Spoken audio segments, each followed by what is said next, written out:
Now, City Council to order. We normally start our meetings with a prayer. If you're able, I'd ask you to stand and ask Councilperson Lois Watkins to lead us in prayer.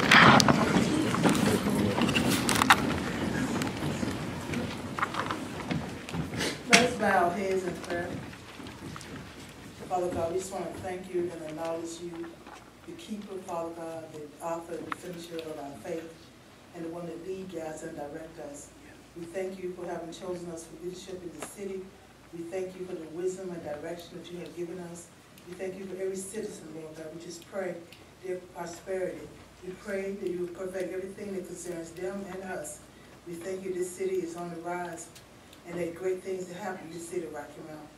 And so today we ask you to be in the midst of this meeting and to just direct conversation. We thank you for peace, and we thank you for communication that is peaceful and healthy. In Jesus' name I pray. Amen. Amen. Clerk, call the roll. Here.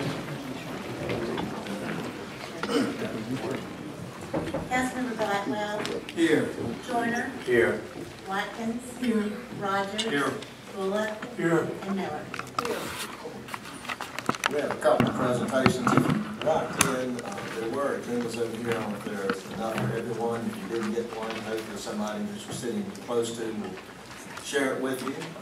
We do go by the item number. We're on item number 4 now. We have a couple of presentations and recommendations or recognitions.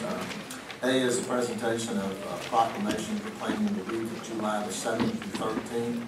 2019 is Stormwater Awareness Week in the city of Rocky Mount. I'm going to call up Brad Kerr in a minute to present him with this. Item B is, again, a presentation of a proclamation. This is proclaiming the month of July of 2019 as Parks and Recreation Month in the city of Rocky Mount. And we'll present this to Parks and Recreation Director Elton Daniels and staff members when we get to that point. This first one we'd like to present is the proclamation of the stormwater. It says, whereas the Tar River and its tributaries are an important natural resource to the residents of the city of Rocky Mount and the state of North Carolina, whereas stormwater is discharged into the Tar River and its tributaries without filtration or treatment, leading to a potential reduction in water quality, whereas the most common sources of stormwater pollution are household hazard chemicals, yard waste, pet waste, automotive waste, fertilizers, litter, and eroded soils, and whereas pursuant to the U.S. Environmental Protection Agency National Pollution Discharge and Elimination System, the city of Rocky Mount implemented a stormwater management program to control polluted stormwater runoff, whereas public education and community involvement to control these pollutants are an essential component of the city's stormwater management program, and whereas the community's health, safety, and ability to enjoy the Tar River greatly depend on our efforts as a community to reduce stormwater pollution. So at this time, I'd like to declare July 7th through 13th as 2019 as Stormwater Awareness Week, and ask Brad to come up and accept this on behalf of the city.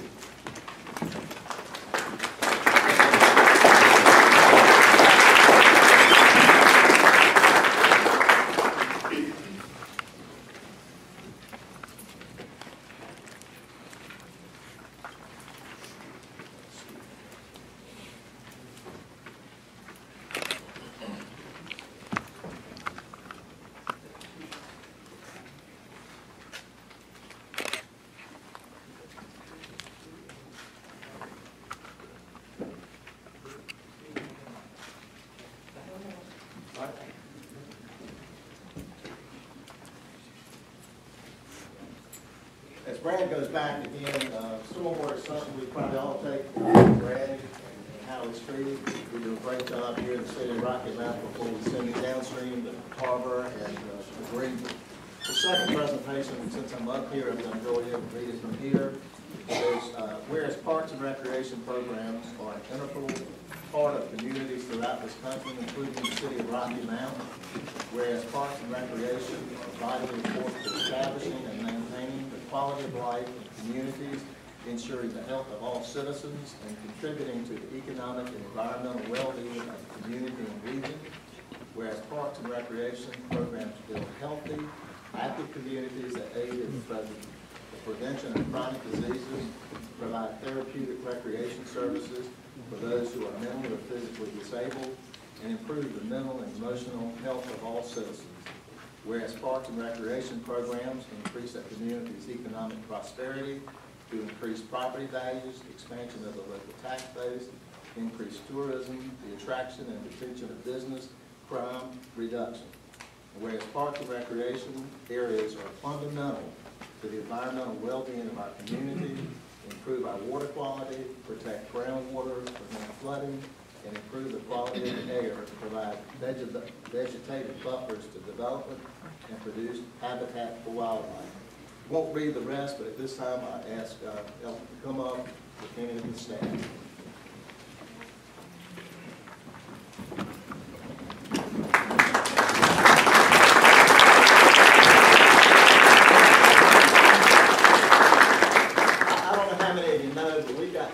Parks in the city of Rocky Mount, which for a city our size is pretty remarkable. We've got some very, very large ones, and then we've got some small community parks spread throughout the city. So our Parks and Recreation Department is one of our largest departments here at the city, and I want to congratulate them for the great work that they do.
Let's give them a round of applause.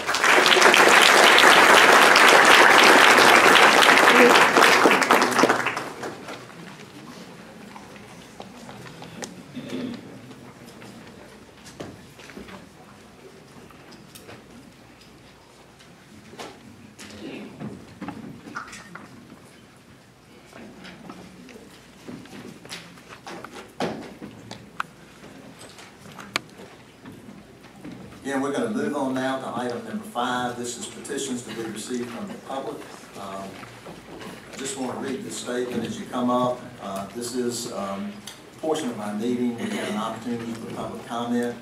We do thank you for coming to the City Council to share your views. If you'd like to address the council, you needed to sign up. I have sheets here. If you did not get a form to sign, we'll bring one to you. Any comments should be directed to the council as a whole and not to individual council members or city staff. This is your opportunity to raise a question or present a request to the council. However, in most cases, council members will not respond to public comments tonight, but may refer the matter to the city manager or staff for follow-up. We ask that you come to the podium and speak in a non-argumentative, civil, and respectful manner.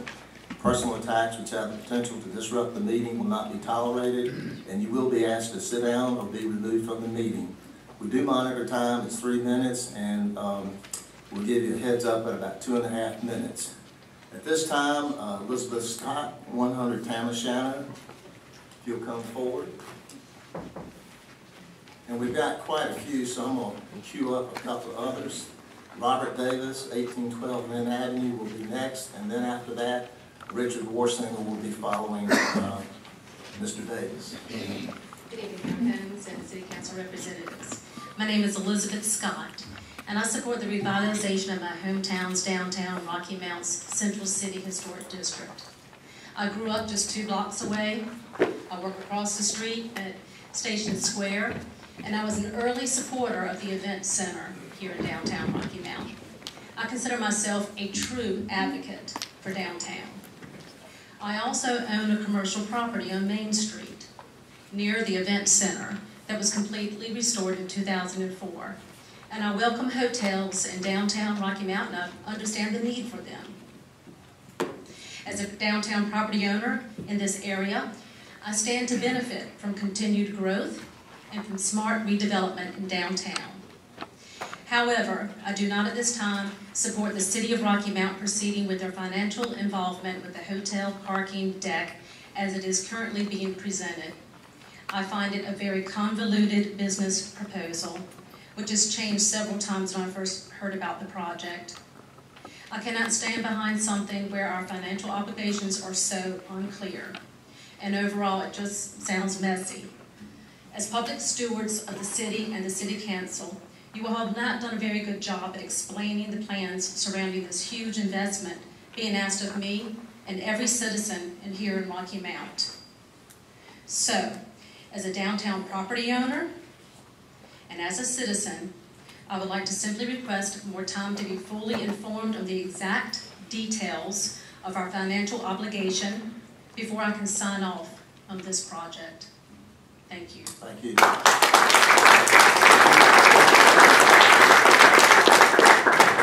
Let me make a comment. A lot of these that I'm looking through now are about this issue. This is, we are going to have a public hearing on this later, so if you speak about it now, then we wouldn't expect you to come back when we have the public hearing portion. But since we're already starting now, we'll go ahead, and if you want to go ahead and make comments about the development, we'll go ahead and do it at this time. That way, when we get to the public hearing on that issue, with some of these will not be coming up then. Mr. Davis, Mr. Morsinger, and then after that, Annette Tyson Xavier. Again, my name is Robert Davis, and I live at 1812 Lynn Avenue.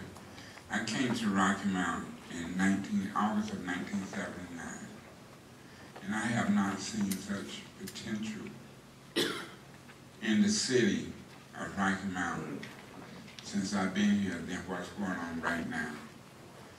Every one of us do not need to be experts in the details of this place for the hotel.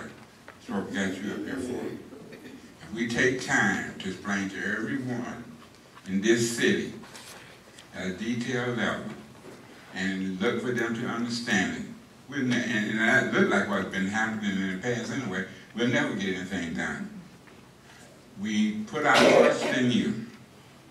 I'm going to hold you to that.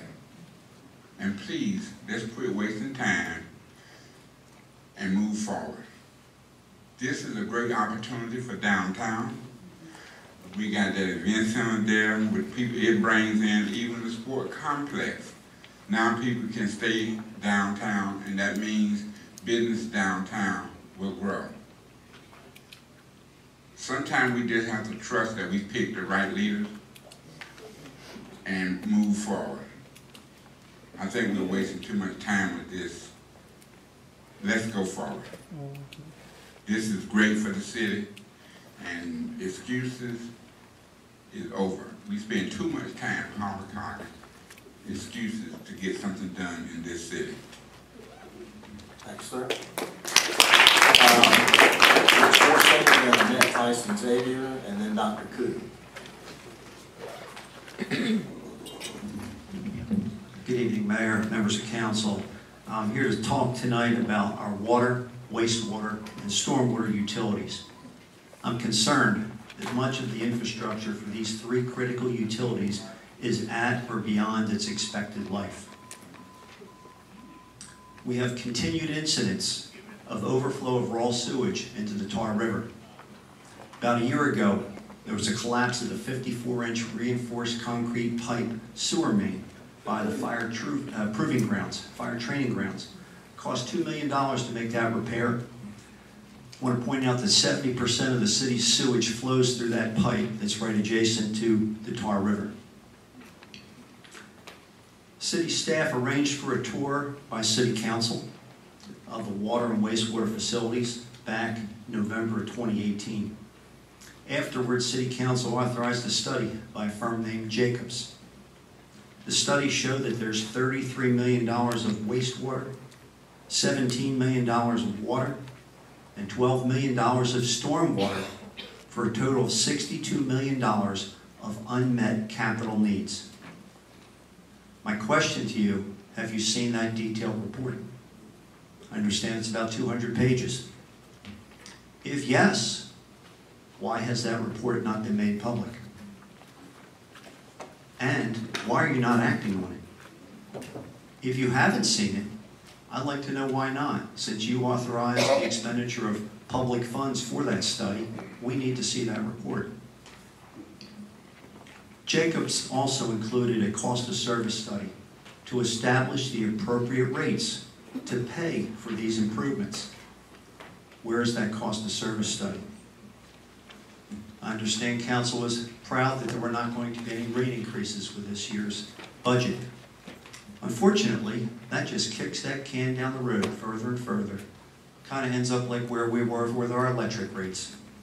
Sooner or later, we're going to have to pay for those expenditures. If we have a collapse, if our water or our wastewater industry or utilities, that's going to jeopardize our ability to attract and retain these industries that are large users of water and wastewater. You got about 30 seconds, really. Citizens do not need to be burdened with $62 million of cost and then also pay for a hotel and parking garage. I urge City Council to act on this before we have an incident similar to Flint, Michigan. Thank you.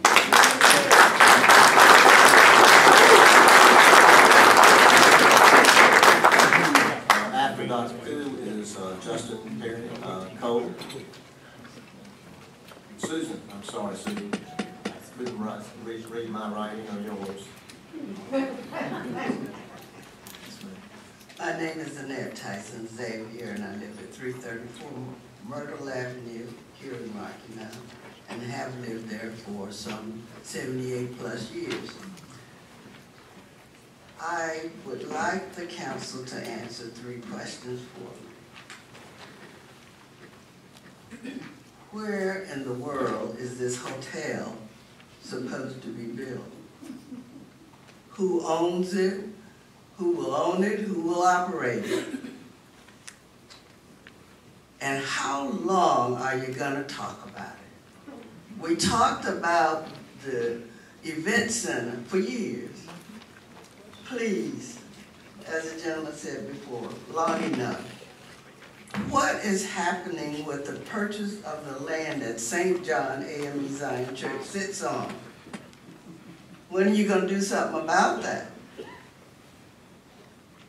I would appreciate your answer. And finally, for the parks that just got this wonderful award, you have received the money to finish Holly Street Park for over a year, and we can't get a start date.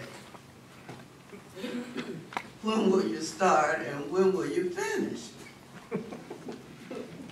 You have my email address.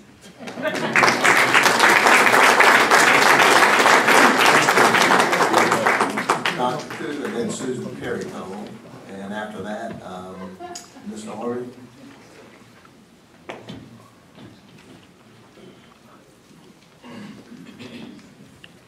Good afternoon. I am here, my name is Dr. Koo, and I live in 220 South Englewood Drive.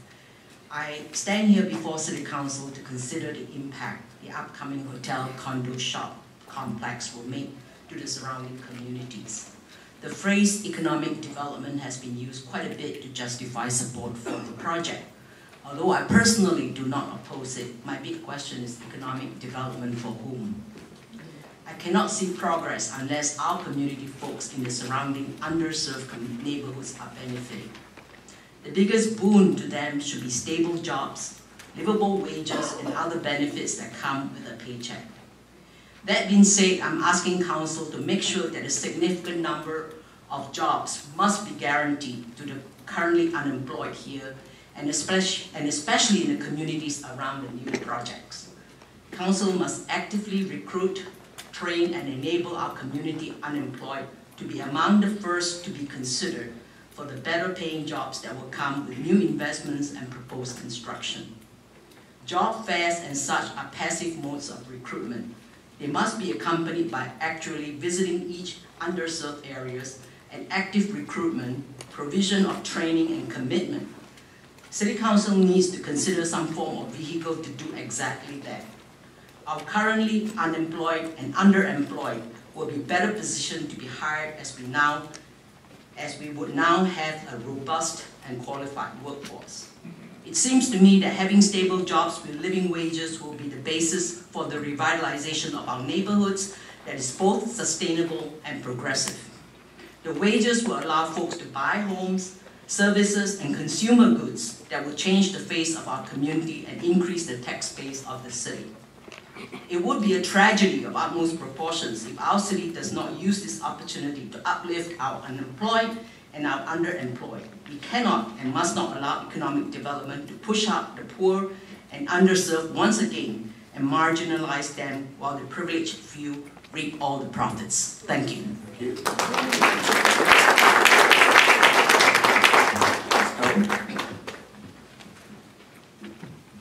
Good evening, Mr. Mayor and members of the City Council. My name is Susan Perry Cole, and I live at 251 Rose Street here in the city. I am a 30-year resident of a neighborhood which is immediately adjacent to the city's Central City Downtown District. I want to speak tonight in support of moving forward with approval of the proposed public-private partnership and development agreement to build a parking deck and hotel complex to include retail space and condo units. Just a little while ago, really just a few years ago, our city was experiencing double-digit unemployment. To address Rocky Mount's steep economic downturn, our city council and mayor proposed a large-scale project to create an environment to sustain investment in downtown Rocky Mount. Amid some controversy and opposition, that large-scale project called the Event Center was approved and opened in October of 2018. The Event Center was intended to encourage the private sector to invest in downtown Rocky Mount. The viability of downtown revitalization is exemplified by nearby thriving cities such as Raleigh and Durham, which include vibrant downtowns anchored by a large public facility. A strong central city is important and essential to the vitality of Nash and Edgecombe counties. Now here's what's important to me. As a resident of a downtown adjacent neighborhood, this Bateau's Hotel has the potential to attract much needed investment to the neighborhood surrounding downtown. I'm glad the City Council is aware of the poor investment quality of neighborhoods like mine that surround the downtown corridor.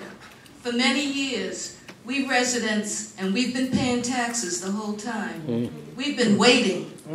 We've been waiting a long time for the city to take some sort of economic development leadership that could reverse the decades of disinvestment that have created blight, vacancy, and abandoned property conditions that exist in our under-resourced communities. Got about 30 seconds. Your favorable action tonight will demonstrate that you have heard residents' cries for action to promote new investment in our communities and attention to the city's affordable housing crisis. Stay the course and vote approval of the proposed agreement. Thank you.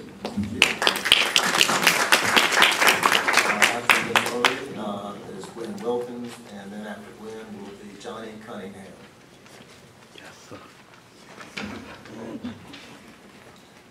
Good afternoon, Mayor and City Council. It is my privilege to stand before you once again. My name is Nathalyn O'Ree. I am the third Vice President of the NAACP. I live at 1713 Beverly Road, Rocky Mount, North Carolina, and have been there for over 30 years. My husband brought me here, and he's not going anywhere. The mission of the National Association for the Advancement of Colored People is to ensure the political, educational, social, and economic equality of all persons, and to eliminate racial hatred and racial discrimination. And I am here to say that I am so encouraged by the unity of the council that we currently have and the prospects that are on the table for a bright future for Rocky Mount, North Carolina. Because when my uncle was brought back, the private first class William Hoover Jones, in a coffin, he has come back to a city on the rise. And if he were living, I think that he would be impressed by some of the development that has already occurred and what's on the table. But I don't have another 87 years to wait, so I would love to see some of the positive things that we already have in place to come to fruition. And I am so thankful that the environment of this chamber seems to be better, people are more respectful, and that gives my heart a lot of encouragement as I live in Rocky Mount. Thank you. Thank you. Mr. Wilkins and John Cunningham, and after Mr. Cunningham is Matt Gilliard.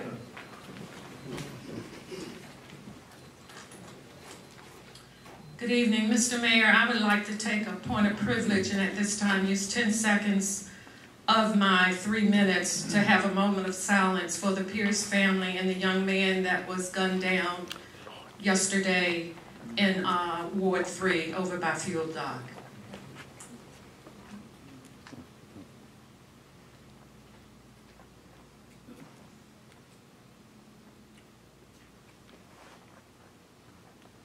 Thank you.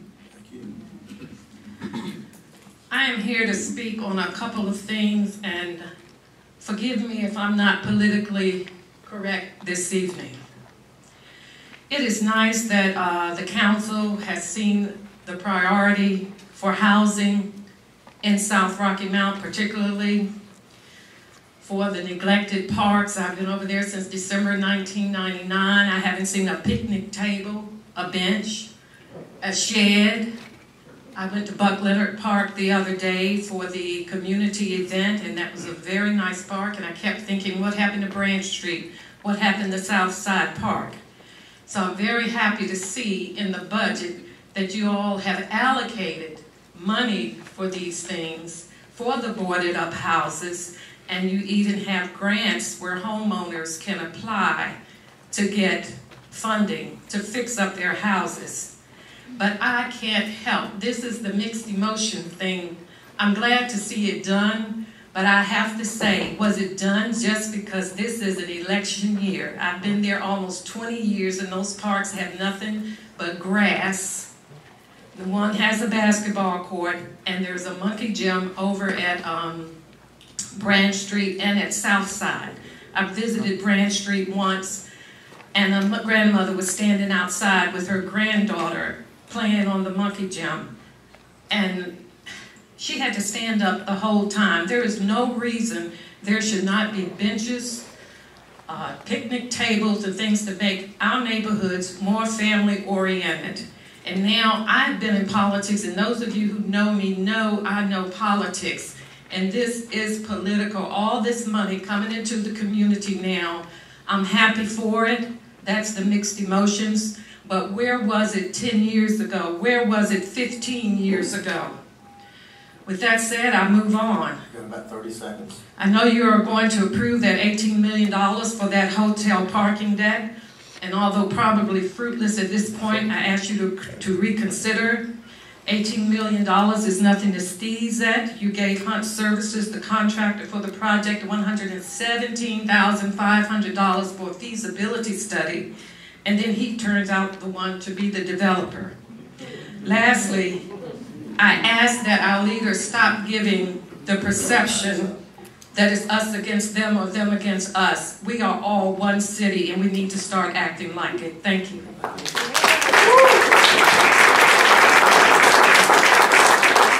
Cunningham, and then Matt Gilliard, and then after that, Peter. Good evening, citizens, City Council. Civic duty and unity. Mr. Knight, Mr. Blackwell, I've learned some things. You know, there's an old thing, Trojan horse. Everybody expected the guy to be inside the belly of the horse. I always consider myself the horse. I've learned some things. What I've said to you in this council on behalf of my civic duty and responsibility about impoverishment, gentrification, I meant every word. But when you are attacked the way you have been, I've been keeping my eye on it, and you come together in unity, when you look around, and those are still there with you, that's unity. When you exercise your civic duty and you see exploitation of the poor and organizations taking the food out of children's bellies, and you sound the alarm and you call them out, that's my civic duty. And when you look around and all those are still standing with you, that's unity.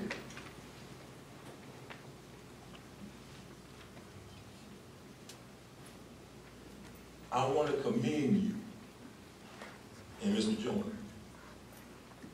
because you stood together, you unified yourself. And when you look around, those that are still with you, that's unity. And I've learned that, and I appreciate that from this council. And when you see exploitation, and you call it out, and you look around you, and the people are still standing, that's unity. When you make waves, and you're controversial, and when you look around you, the people are still there, standing with you, that's unity. We can all talk about it. We can all talk about it. We can all get into the battle. We can say this and we can do that. And the attacks that you two have been under, about 30 seconds. You know what? I admire you. I admire your courage. You know, someone was said to me, and that's why I'm saying this today. Then I thought about you two. I said, you know what? I'm going to do what they do. You don't fight back. You don't curse. You don't cuss. You do your civic duty in serving the citizens. Thank you. Thank you. All right. Matt, then Peter, and then Gerald Collins.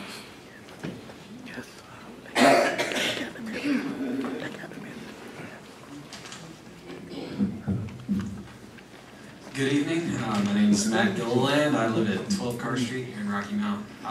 There's a lot of stuff about this proposed project that seems like it's worth saying. We could talk about my academic background and why that makes me very skeptical of this project. I can talk about projects in comparable cities, why they suggest this is a bad idea, and I could talk about it, why it's a bad idea to base decisions like these purely off of projections that are made with very loose assumptions. But I don't have time to do all that, so I want to talk about good stewardship. Now, I'm a partner in a management consulting firm. I can promise you that you can find a consultant, especially a municipal consultant, to say just about anything is feasible. That's part of due diligence, and assuming the consultant doesn't have a conflict of interest, of course. Due diligence is CYA. It's so you don't get sued, prosecuted, run out of office.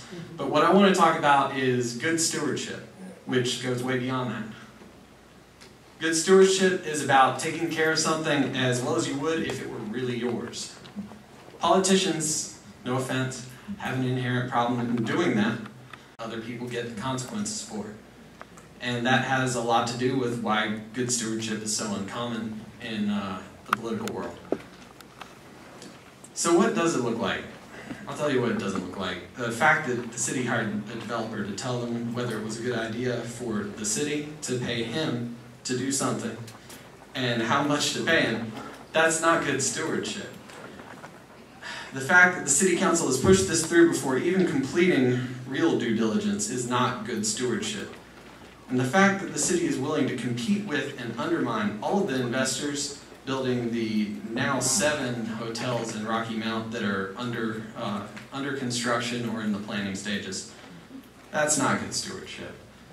I'm asking you while there's still time to become better stewards, because the best way to attract private investment is not to subsidize 30 seconds.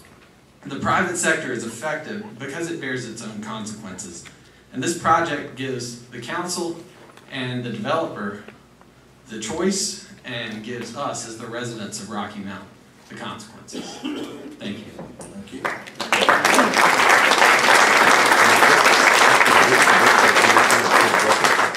Peter, then Gerald, and then Ben Moore.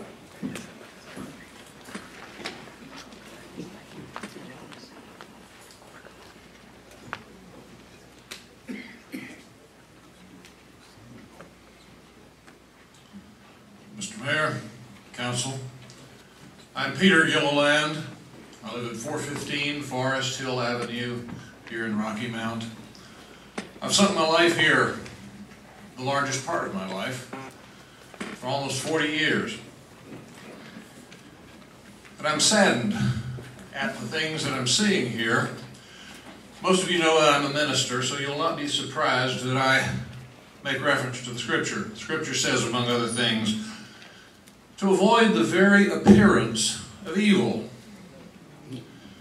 Now, given the matters that have been brought into the public about the hotel and the parking stuff and all the ins and outs of that, what hasn't been brought out in the open is what it's really going to cost the citizens of this country, of this city, especially the poor citizens, because so much of it's not understood generally that when the property taxes go up, they get passed downhill. The people at the bottom are the ones who wind up really paying the property tax.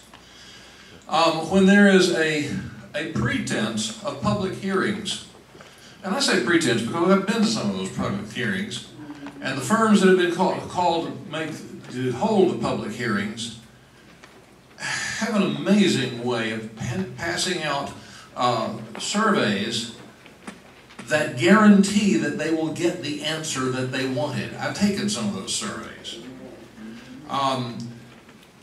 Then there's the matter of the obvious conflicts of interests that are involved in this deal that's been pushed through, is being pushed through so fast. None of this has the appearance of righteousness. It does have the appearance of evil. Now, it might not be evil, but it sure as a dickens looks like it.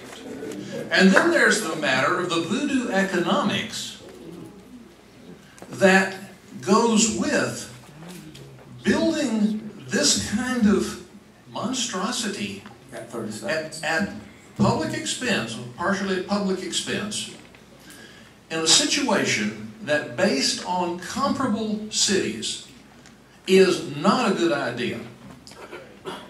Ladies and gentlemen, I urge you, step back and take a look at yourselves in the mirror. This does not bear up to avoiding the appearance of evil.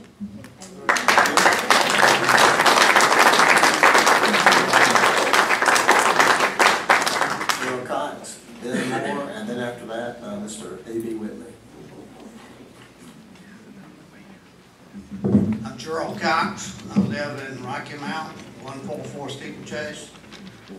Mr. Chairman, City Council members, and City Manager, I'm directing my comments to each and every one of you, including the City Manager and her staff, and the upper staff, and management. Only thing I can say to you and to them and to the City Manager, you're not being good stewards of taxpayer dollars. Thank you.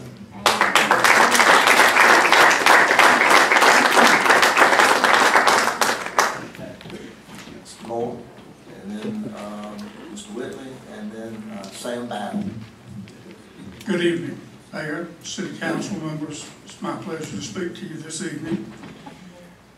As a former corporate executive and entrepreneur, I can assure you that when one looks at the projections that were posted online, and thank you for doing that, one sees some numbers that are very unrealistic and totally absurd in terms of when it comes to how many new dollars in retail sales are going to be done at a proposed 20,000 foot development, they're very high.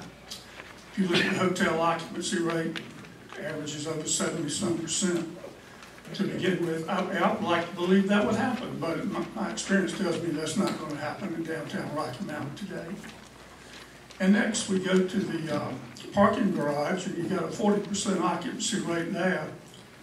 And I think, I just don't think anybody can believe that those numbers are real at $10, and it's been pointed out that those numbers are kind of high compared to some other places now.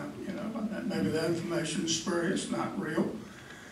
The other thing is the whole process that, in terms of how this evolved, was kind of convoluted, to say the least. And the information on it only came out since the presentation on June 25, to my knowledge. It was posted on the website, the city's website. I do appreciate that, and I think other citizens do too. But why were no other developers in the world able to bid, talk about, do anything about? That's kind of interesting within itself. My real concern is whether the city will be able to pay back the $17 million in terms of the lease payments.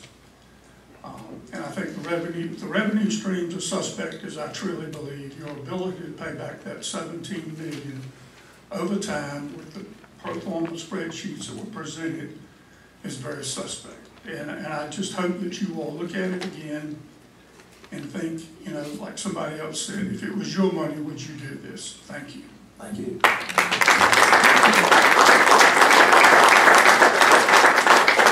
Mr. Witness, Sam Battle, then Antoinette Cutler. I'm A.D. Whitley. I live at 3401 Amherst Road in Rocky Mount. When I addressed the council earlier in the year, I made a statement that I'm going to make again tonight, and that is that perception is reality. And I hoped that the council would have taken that seriously, and as time went along, things would get better. But from what the perception is now in the public, with people that I talk to, with things that are in the paper and otherwise, it's gotten no better. I told y'all the perception out there is what y'all have created. Because of that, we filled up to start with, extra rooms, had people all downstairs. The crowds dwindled some. But now they have to go through a metal detector. I mean, it's embarrassing to say at times that I'm from Rocky Mount. I've been to council meetings in 7 or 8 different counties that I've run, similar sized cities and the like. Never been to one yet where I had to come through a metal detector and where we had a dozen or more police officers in order to have a council meeting. It's disgraceful. With the crime rate we got in the city and with all the drug stuff going on, you come down here for a council meeting that shouldn't be a problem at all, and it looks like there's at least a dozen law enforcement people here every day. When they could be out, hopefully, doing something about the situation we're in. Gentlemen, please take your stewardship responsibilities seriously and change the perception of where we're at and where we're headed. It's the only way we will ever get better. It's the only way we will ever be a united city headed in the right direction. Because every time we turn around, something else comes up that appears not to be above board. Be much more open, please, with the public about what's going on. We shouldn't find out from a newspaper or never find out at all until after something happens about things that are spending our money. It's ours as much as it is yours, if not more, because we furnish more of it as citizens. So please, please make some changes for the better. Thank you. Thank you.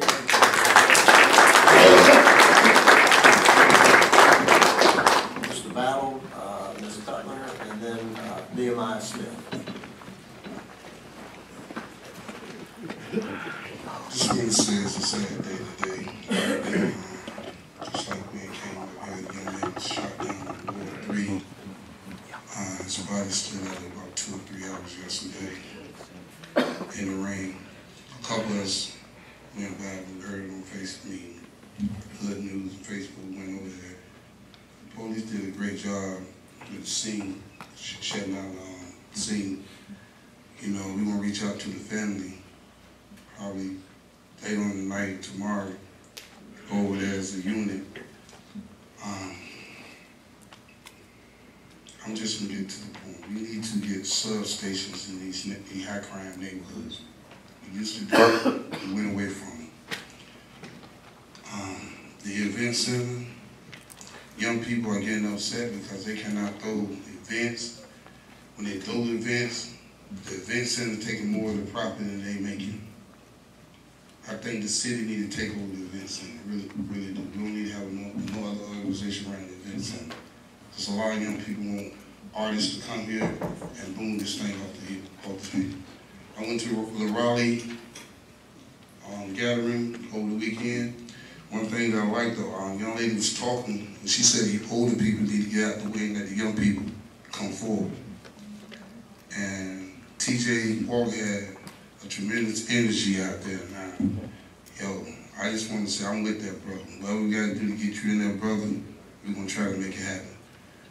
And I want to say about these pastors endorsing these candidates so people can win. You know, there's a federal law against that when you have a 501c3. I hope y'all understand that. You know, you can't be endorsing no candidates like that. Because, you know, the federal law taxes them of a government entitled division. They're the police. They look over churches and charities. So we got to stop that nonsense. Let these people vote on how they want. We don't need no government. We need to vote this way. We don't need that. People should have their own mind, vote for who they want to vote. Nobody shouldn't be persuaded. If that's the case, I don't know what to say about what direction Rocky Mountain going into. You know, it's just mad. It's just plain wrong, man. Let these people vote the way they want to vote. Pastors, keep that out of it. Keep it out of your church. And I just want to say, Nelly, Gwen, TJ, let's go get it. Thank you.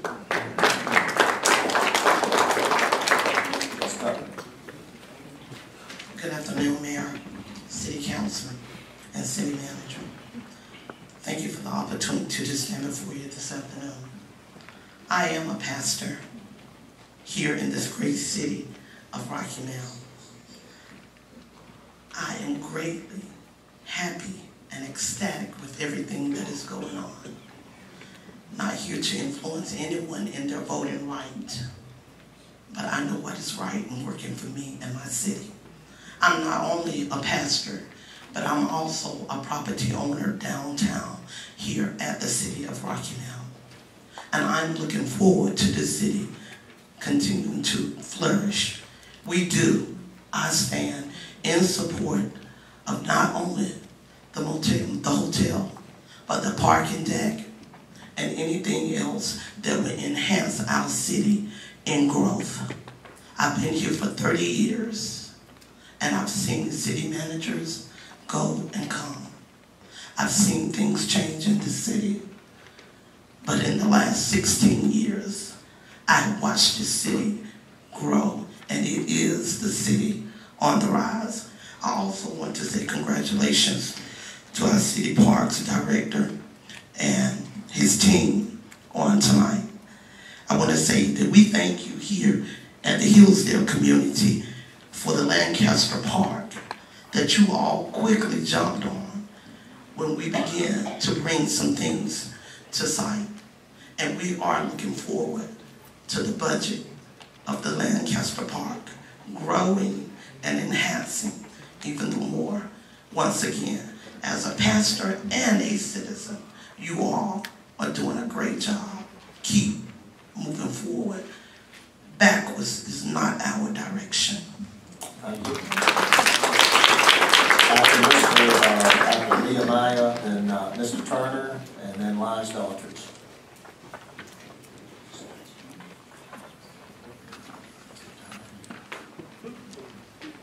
Good evening, Mayor, Council, and Manager.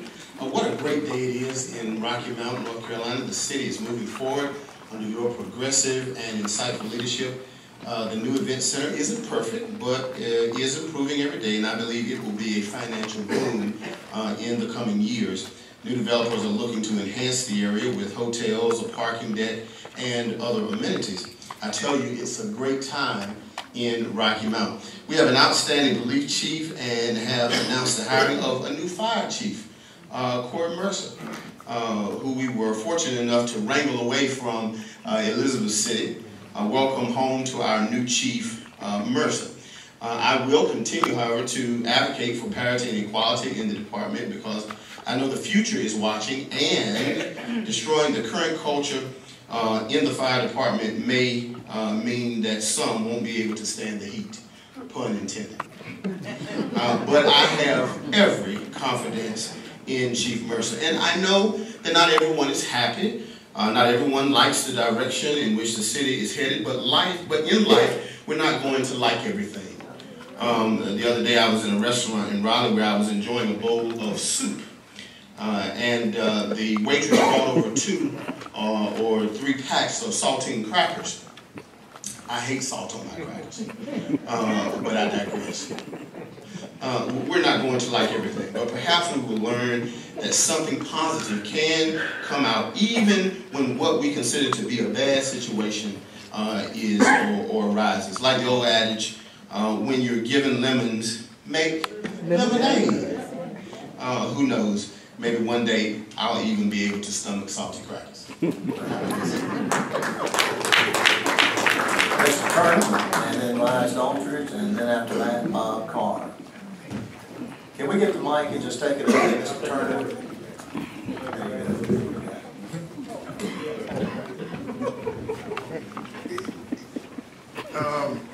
This is embarrassing. I can get it. Mr. Mayor, council members.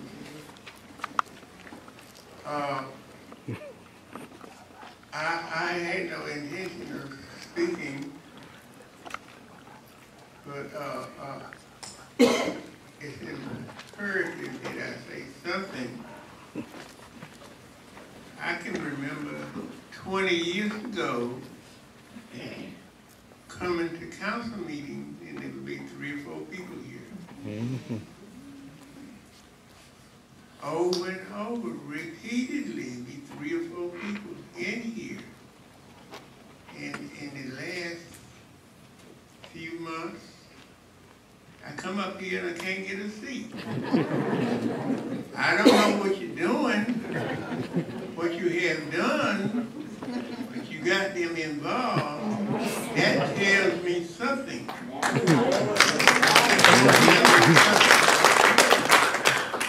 I'm impressed that people in Rocky Mount want to know what the hell is going on.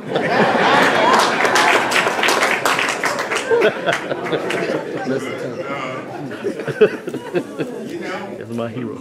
And having come Traveled many places. recently, I realized how hard you all have to work to keep up with what's going on. The council works hard, and I've seen it. And whatever you're doing, keep on doing it. Because, you know, sooner or later, you're going to get something positive done. Sooner or later. I have to commend you for your hard work. There's a whole lot more other things I could say and need to say, and I'm not give the mayor time to tell me I got. You got about 30 seconds. I'm a quick Last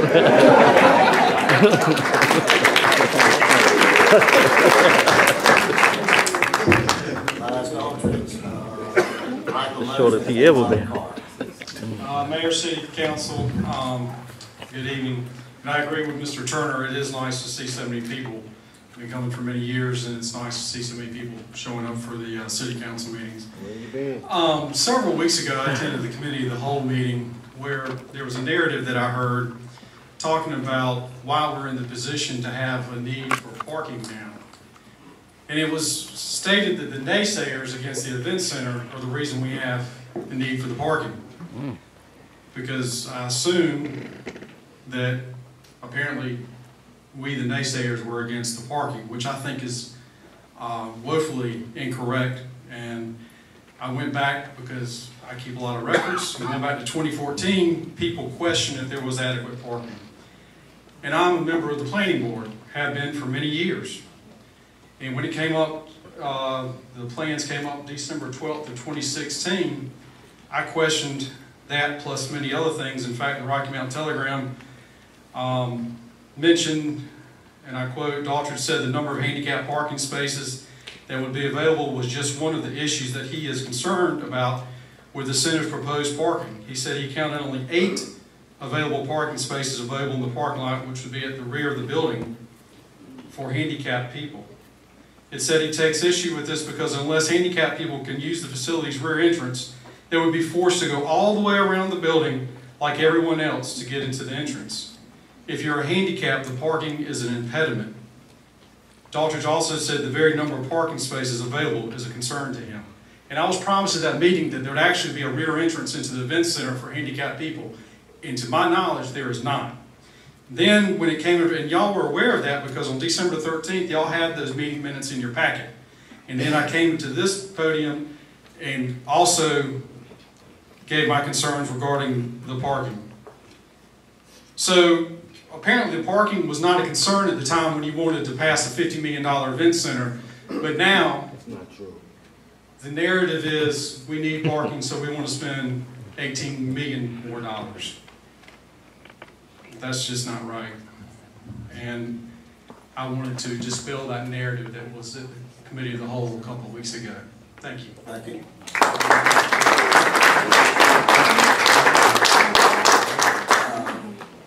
Mr. Ferguson, Mr. Carr, and then Arnold Gordon Bray. Good evening, Mayor and council members. My name is Michael Mosley. I live in 1633 Shamrock Lane. I spoke to you last month about the event center and about allowing it to be used. And then I had some questions when I left, and then I got them answered. One of the questions I had was, what was the salary of the event center manager? That was $100,000. And then I asked, who paid the salary of the event workers? And it says that the company that we hired to run it pays the salaries, but the city reimburses them for the salaries. That doesn't make much sense to me. Then I said, does the city have to pay to use the event center? He said, yes. And then I got a copy of the lease agreement that the city has, or we have, and that in that lease agreement, it says the city does have to pay, but the OIC does not have to pay. That if it's not being used during a specific time, when athletic events or something's going on, the OIC can use it for free. And I'm wondering why Park and Recreation cannot use it for free. This is Park and Recreation Month. I came at the right time. They should be able to use their facility free. It is not being used for the citizens of this community. I asked about the money that was generated from the event center. So the money that was generated went back into the event center to reimburse for, I guess, salaries and whatever other expenses that was there. So I just have some concerns, and I'm not sure how a building that I own, I have to pay to use it. That doesn't make much sense to me. I'm not trying to bully you or make you ashamed, but I just think that the citizens should be able to use that building. The city of Rocky Mount should be able to use that building. And then I also asked why was a outside firm or company used to run the event center, and they said they didn't have any expertise in it. But we have a recreation director who I think if he given the responsibility, I think he probably could run it. I don't know the gentleman, only met him once, but I think it could be done if he's given it to him. I really do. And I'm just really concerned because, you know, I mentioned last month about Montrez Herald and Michael DeLoach, and then also T.J. Walker, Jay Kelly Walker. Yeah, I've heard that. Okay. That these young men are coming, they chose to come back to this city and to try to make it better and try to make it better for our youth. And I think they should be able to use that facility, and the Parks and Recreation should be running that facility. I really do. Thank you. Thank you. Robert Carr, and then Arnold Gordon Gray, and then Brenda Cooper. Mr. Mayor, City Council, my name is Robert Carr, and I think just about everything I wanted to say has been said already. But I will briefly go through a lot of articles that are no longer a member of the Rocky Mountain Telegram, Mr. Wendell K., which I'm sure some of you would prefer that he is gone. But anyway, I'm just going to look at some headlines. In Battle City official put on leave. Developer touts city's hotel plans. No wonder we're putting a lot of money in that deal over there. The event center and the hotel and the parking lot and the parking garage and all that stuff, and taxpayers are going to be paying for it. Hotel fiscal projections ambiguous.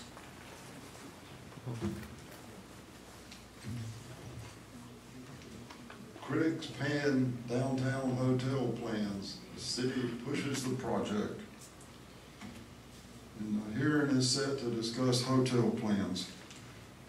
Hotel is sure in vogue these days, and I hope there's been enough discussion about the hotel, the event center, to take care of the next couple of meetings anyway. I'm finished. Thank you.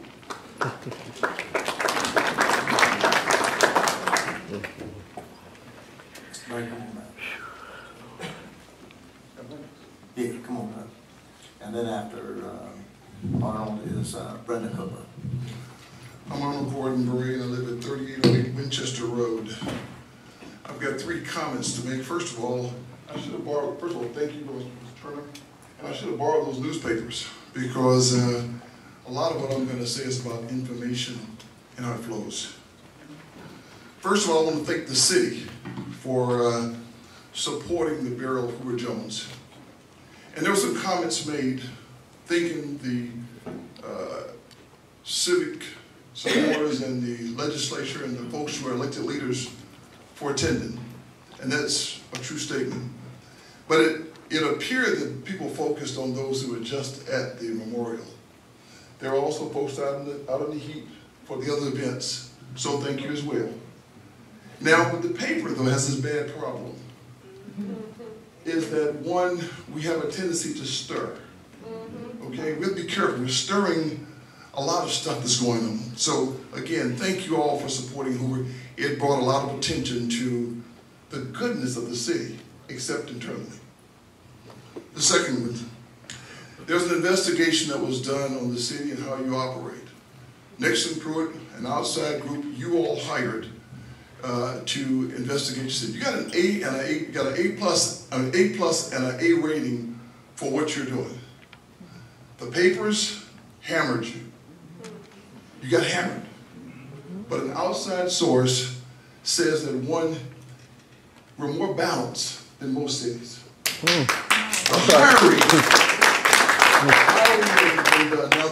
you can't stop perception. If a person's working and he feels a certain way, it's true. That's a legitimate concern. And it was borne out. But I ask everyone here to read the report. Don't read the paper. Read the report.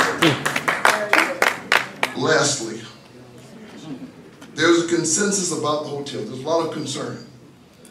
I now charge the board. What you owe us is your measures of merit. Those things that you based your decisions off of. I'm asking you to go back, just put them out, and you put them out. Don't give them to the paper unless the paper is going to quote you directly. Because we have to be careful. We are a great city. You got about 30 seconds. I'll be listening in. We are a great city, but the challenge for us is to make sure that when we quit listening to somebody who told somebody who said something to somebody. If we do that, we can be the great city that we're supposed to be. Thank you very much. You won't go back and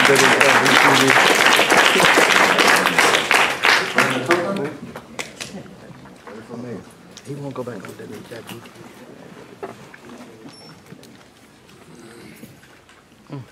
Oh, Jesus.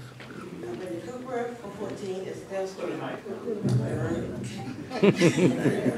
Rocky Mountain, South Rocky Mountain. You probably looking for something about South Rocky Mountain, right?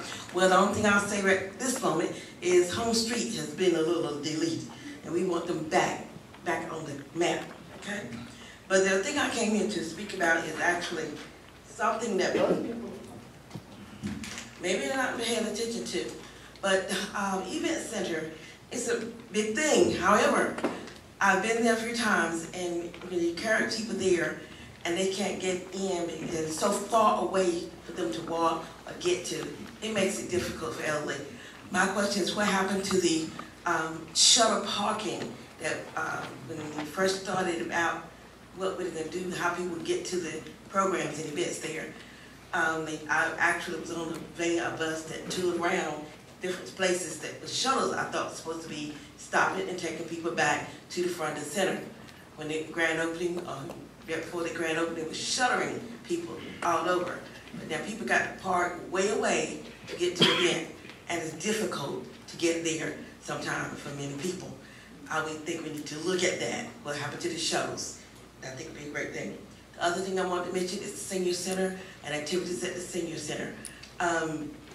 I've talked to people that go there, and I know there used to be different things that they would take them to, have a van or bus or whatever to take them to. Question right now, someone was talking about why is the city not allowing shuttles or vans to take us to senior events? I haven't been active over there, however, but I know quite a few people that are, and we need to make sure that our seniors get the opportunities other cities are giving their seniors who come to the senior center. Thank you. Thank you. That is the end of our petitions to be received from the public. At this point, another public petition that I'm going to call on Ms. White. Thank you. There's an issue that concerns citizens who are here, and it's about the loss of drugstores and the bank in South Rocky Mount, actually on Raleigh Road and Nashville Road, but it's serviced primarily Little Raleigh community, South Rocky Mount community. And there's a number of people here tonight representing the community who include leaders as well as citizens that live there. And so I invited Alan Matthews, who's our small business representative at the chamber. He is working with us in trying to address those issues. And so if he will come forward and just speak upon the progress that we're making with that. And then I invite anyone who have concerns, additional concerns, is to work with us going forward and see what we can do to help push that along the way to get that resolved. Can you just give us a few minutes? Absolutely. Good to see everybody, council persons, and especially Lois. Thank you for really what I consider an opportunity to take that subject and say a little bit about what's going on specifically today. And as was already mentioned, I do business recruitment across the city, in all areas of the city, and where there are things that need to happen and it requires a lot of work, that's where I like to focus my time. I like to consider saying, anybody plays golf, and I'm not interested in what's a gimme, a short putt, but I'm interested in doing things that are difficult to do. So on the subject that Ms. Watkins brought up, and that is the drugstore closed, and without giving all the reasons, maybe a couple of minutes is appropriate. And with what's happening with electronic devices and with e-commerce, that's having an impact on a lot of businesses with bricks and mortar. Also, this thing called mergers that's been going on for decades. As long as there's 2 businesses left in the world, I'd say there's room for 1 more merger. So when that happens, it does cause harm in some communities. So it's not only in Ward 4 that the Walgreens purchase of Rite Aid that used to be Edwards, we lost actually 2 businesses there because Walgreens bought them out and closed them. And sometimes that's how businesses determine how they grow now. They grow by buying other companies. Instead of just expanding with more buildings, they'll buy other companies. So what has happened, and this is more specific for why Lois wanted me to come, is to let everybody know that there is work going on to see if we can't revive that and bring back to that community needed services, one of which is a bank. That's not a whole lot to ask for, and for a drugstore in that area. So in spite of some of the hurdles that I've mentioned, there are more. I won't get into them right now, but it's something that is not a giving. It is a long putt, and it deserves attention. So I'm focusing my attention on that. So I have meetings set with a drugstore, and yes, I've contacted the local stores to try to get their interest, the local independents, and I've gone outside of that to regional to bring in a drugstore that has an interest, and we're working on a project right now that might put 2 businesses in that building as opposed to just a drugstore, but a drugstore and maybe some sort of a medical application. We'll have to see. On the bank, I've brought in the Gateway Partnership, Mr. Tolson, and we're working together as we do on many other things. We're working together on trying to bring a bank into that area because I think that's not asking too much. I think that needs to be done. So I'm happy to be at maybe the forefront of that, and Lois has kept me in touch with what's going on from the community side, and I appreciate all the council persons calling on me whenever they can to work on the difficult. Happy to do so. Thank you, Al. Appreciate it. I have Alan. Why you Yes. The crossing at 64 has been a very hot topic to those that think that the city and investment out there has been a waste of money. And I know you have been actively, along with council member Blackwell, myself, and other council members, recruiting for 64 and east of Rocky Mountain as well. Just 1 minute, could you dispel that myth, please? There has been a tremendous amount of effort, not just from myself, but others, in trying to do the right thing, particularly with what's happening to the east now. Not because of that, but that's certainly reason to reemphasize efforts to recruit and to bring businesses to the east side of Rocky Mountain. So with Triangle coming out 3.2, maybe it's 4 miles away, with Corning locating there, the other existing businesses there, and we being the first exit, that is crossing at 64 being the first exit you come to heading west from that area. We have an opportunity now, I think, to bring some more housing out there, and I think there's energy in that direction. And I'm talking to several businesses. When I go to conferences, I reach out to them, and I've got several businesses coming in to take a look at should we go there. I think it's important to note that the crossing at 64 is one, but there's a property across the street that we've been able to recruit a developer to come into. That's where the old Tower Drive-In used to be, and I think it's important to note that maybe 5 or 6 years ago that Edgemont Shopping Center down the road from Fairview Oakwood Shopping Center that was dark for so many years is now has 100%, well it's actually about 94% occupancy. So there's a lot of work going on daily with trying to recruit and bring businesses to that area. Thank you, Al. Appreciate it. Thank you. Mr. Mayor. I had your public hearing. Yeah, we have. Yeah, but my name was calling that dealing with this issue, and I happen to have a meeting on Wednesday. Can you just, from there, just go ahead and tell us what you Well, got? that's fine. Because we've had the public hearing, and I'm not trying to make it public, but I have a meeting on Wednesday with the senior vice president of one of the banks about this whole issue of the banks being moved from the Low Valley area. I want to commend Mr. Matthew and all, because full attention to this because that's a real crisis in our community. Thank you, sir. Mr. Mayor, I do have a comment, and I just want to make mention about OIC. And OIC has been a very, very important organization in our community. And I don't want anyone to get what Mr. Moses said about OIC the wrong way. OIC has provided training, health care, tons of resources and skills to people and underserved people here in Rocky Mount. OIC was actually recruited by the New Market tax people to help bring $5 million to the table to help us actually fill the gap for the event center. And so if it wasn't for OIC, then the city would have had to find that $5 million somewhere to fill that gap. And OIC is there for a reason.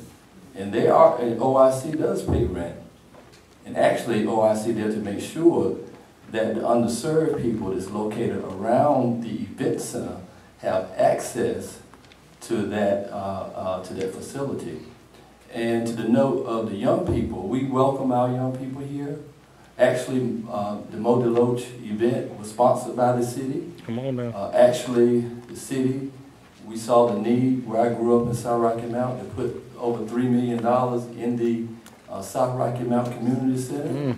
And we encourage all our citizens to use the event center. And that's the reason why we built it. And so I don't want the paper or anyone to leave out of this room with a cloud over OIC. We're celebrating 50 years in this community. And OIC was birthed out of advocacy of Reverend Dr. Leon Sullivan because African American people was not given a chance at the table for job opportunities. And OIC, and I just want to say to Ruben, you're the CEO and you're also a council member, you're a reverend, you wear many hats. But I thank God for OIC. Yeah, that's right. Yes. I thank God for OIC.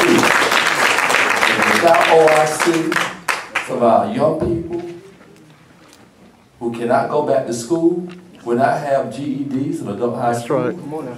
Some people who cannot read will not be able to get jobs. They train people. They give them skills. We just had a graduation. It was awesome. Yes. So I take very, very, very, I get emotional about it because OIC helped me go to college. Right. Yes. Help me too. With Councilmember Armstrong and Mr. Gilliam helped me find financial aid. They gave me my first summer job that I could buy my books and buy school clothes. So I thank God for OIC. That's right. We need more OICs. That's right. I just want to say to my frat brother, you can reach out to me, but we need OIC. That's right. Thank you.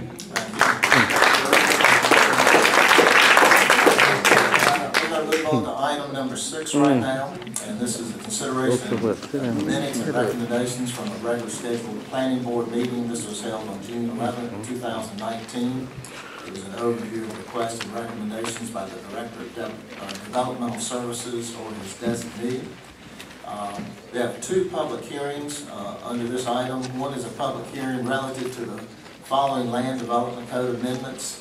These are recommended for approval and found in compliance with the comprehensive plan by the Planning Board. The first one is has to do with definitions and constructions. Both of these items, Chapter 1 and Chapter 9, have to do with flood damage and recovery and reconstruction. So at this point, I'm going to turn it over to our planning director and have him go ahead and maybe clarify it. Yeah, thank you, Mayor, members of council.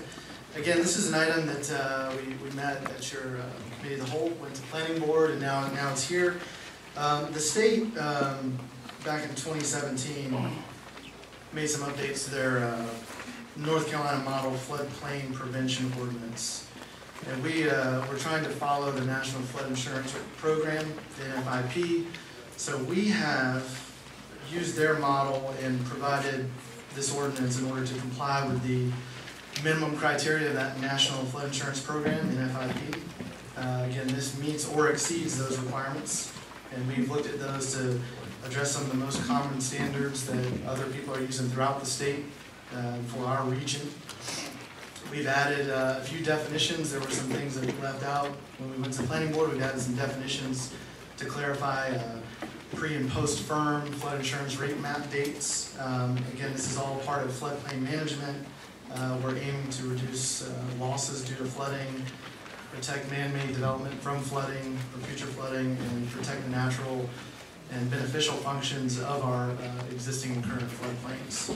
So we've gone through and made basically wholesale changes throughout that and added those definitions.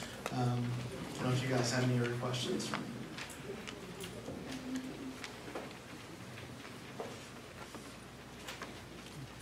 Go ahead and talk about the next item. Let's go ahead with the next one, okay? Yes, sir. We don't have a public hearing on both items. Got it.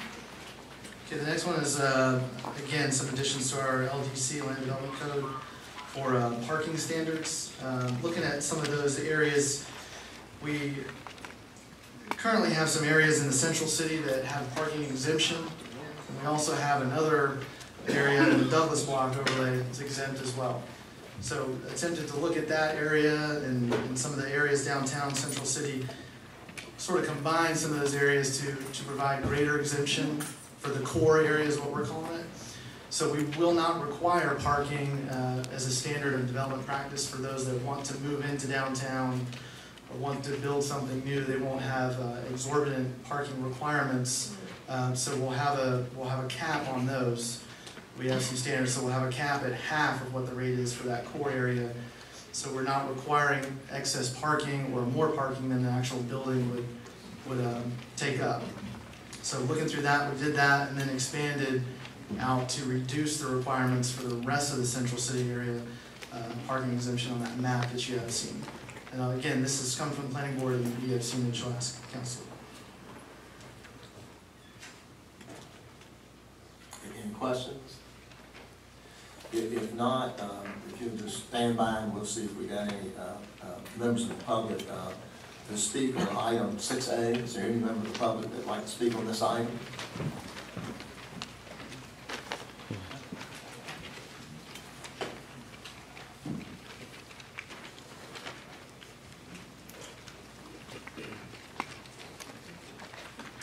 Good evening again, Elijah Daltrich. I serve on the planning board, but I wanted to clarify and make sure the public, and make sure that in your notes that you've read the minutes.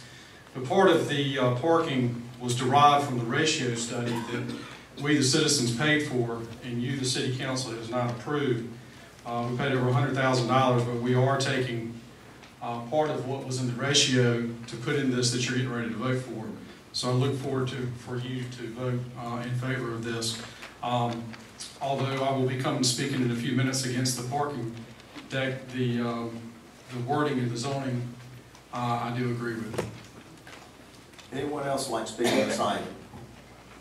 All right, the public hearing on item 6A is over, and the recommended action is to acknowledge the receipt of the planning board minutes and adopt the ordinance amending the land development code. So moved. Second. I have a motion by Councilmember Miller, second by Councilmember Rogers. Any other discussion? All in favor say aye. Aye. All opposed, no. Item B is also a public hearing. Is there any member of the public that would like to speak on item 6B? Not, the public hearing is closed. And again, the recommended action is to adopt the ordinance amending the land development code. So moved. Motion by Councilmember Rogers, second by Councilmember Joyner. Any discussion? All in favor say aye. Aye. All opposed, no. Item 6B is approved. Item 7 is a public hearing. This is relative to a proposed development agreement between the City of Rocky Mount and HUD Services, Inc. The recommended action was to receive public comment. That's all we're doing tonight, is to receive your comments.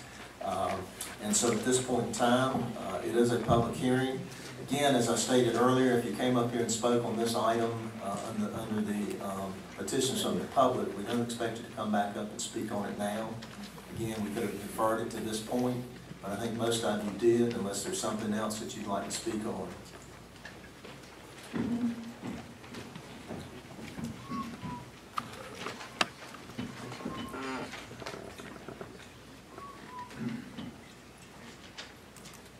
Good evening again, Mayor, members of council. Richard Warsinger, 613 Chimney Hill Way. When this council started evaluating the concept of an event center, this council took much time and diligence. This slow, deliberate evaluation allowed the public to provide input throughout the process, and it also allowed the public to be informed. There were many presentations, there were PowerPoints, a lot of give and take. This allowed the concept to evolve from that original concept of just an event center to the concept we now have of a center focused on youth and amateur sports. And this was touted to the public that this was the public's investment in the downtown. My question is, why is this hotel parking deck project not being fully funded by private dollars? Why is this being fast-tracked? There were 2 other developers who were interested and requested more time, and they were told no. Why? To whose benefit? Certainly not the public's benefit. To reiterate those comments made by Pastor Gilliland, I believe it was, voodoo economics and the appearance of evil. I urge you to stop allowing the private funds to finance hotels like those that are being constructed out at Highway 64 and Winstead Avenue. I understand there were 2 hoteliers that were working on a project for downtown, and they of course stopped when the city initiated this project. They don't know what the city's doing, so they don't want to be building a hotel down there. The public has made their contribution. Now it's time to let the private dollars, the people who can run these operations, take over. Cities should not be choosing winners and losers. Any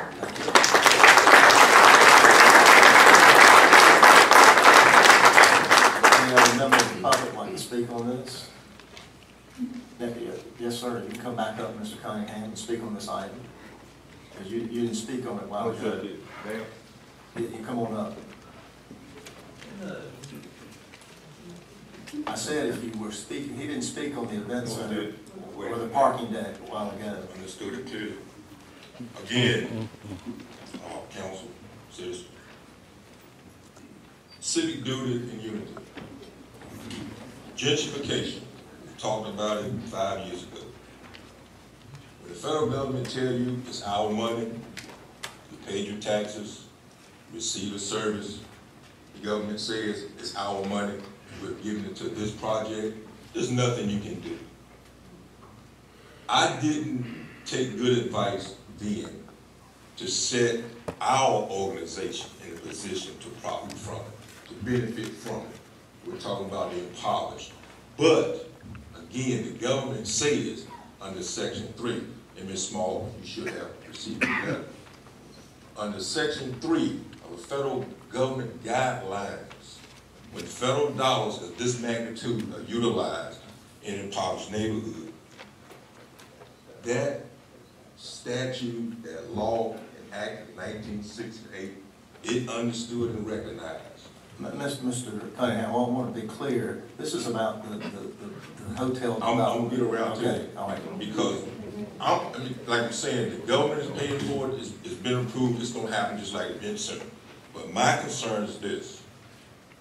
Job opportunity, and under that type of development, Section 3 guarantees that the surrounding impoverished neighborhoods, the residents, are first, they have first pick at employment. So if you don't understand the concept of parking garage, I don't look at it as a parking garage downtown and all the controversy that surrounds it. Section 3 guarantees that our community that's been, I know for a fact, for the last 30 years, they've been living in poverty. And when private dollars can go down to the brew meter and spend millions, then private dollars could have done it 30 years ago when I lived. You don't come into my neighborhood for a couple of hours where we live 365 days a year, 24/7. You come to my community for a couple of hours and try to tell us what we need. No, we don't need that. So when you have the opportunity. Like I said, I made a mistake and we did not position ourselves to profit from the construction and the development, whatever you build down there. It was a pole, and we can get employment and opportunity into the surrounding community, and Section 3 guarantees us that. Thank you. Come on up, Lige, and I'm gonna let you go ahead. Is there anybody else here that wants to speak on the parking deck? Okay, you didn't speak on it before. No, I spoke to the parking regarding the event center earlier, and then about the planning board. I'm opposed to the $17.6 million taxpayer expense on top of the $50 million event center. As the Telegram reported, which was derived from what the city provided, there's only been 7 days provided to any interested developers to respond to a huge project. Even those interested asked for more time were denied. The charades of studies and requests of qualification for project and developer that's already been decided previously. The elephant in the room is the conflict of interest of council members' family-owned property on the proposed site. We have yet to have the results from the 2018 Kimley Horn parking study that, again, we paid for and don't have the results to. 46% increase over the WGI engineering estimates for 700 spaces.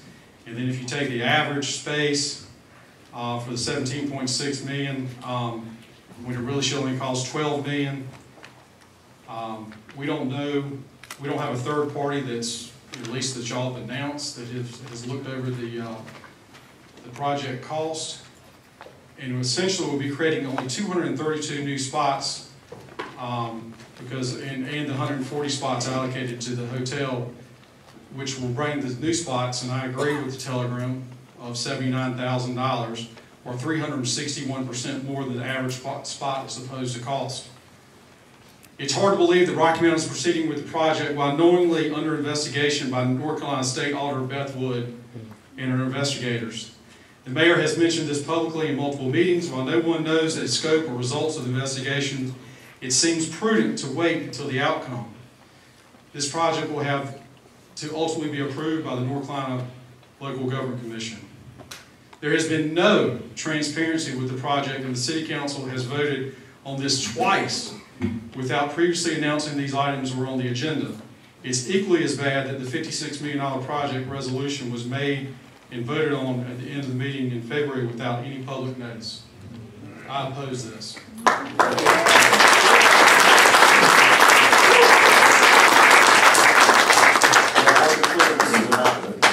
Yes, I choose to disagree with my fellow citizen, Mr. Dodgers, that investigations don't stop progress, but agendas do. That's right. There's high time that we have more development in Edgecombe County. Now, what is the problem? I didn't know what the problem is. Who was up here when that mess happened with Come on now. with electricity? Those projections went forth too. Come on. Those projections went forth that we were supposed to make money. Yeah. But what happened? Let me just say this to the You crowd. lost money. Wait, let me finish. You're fine. I'm just saying to the crowd. That's fine. Say that to them. Let's give them my time, please. Nobody said anything about that. This council had to fix that. Huh? The council that was before that was the ones that signed it and said, we're going to make a whole bunch of money.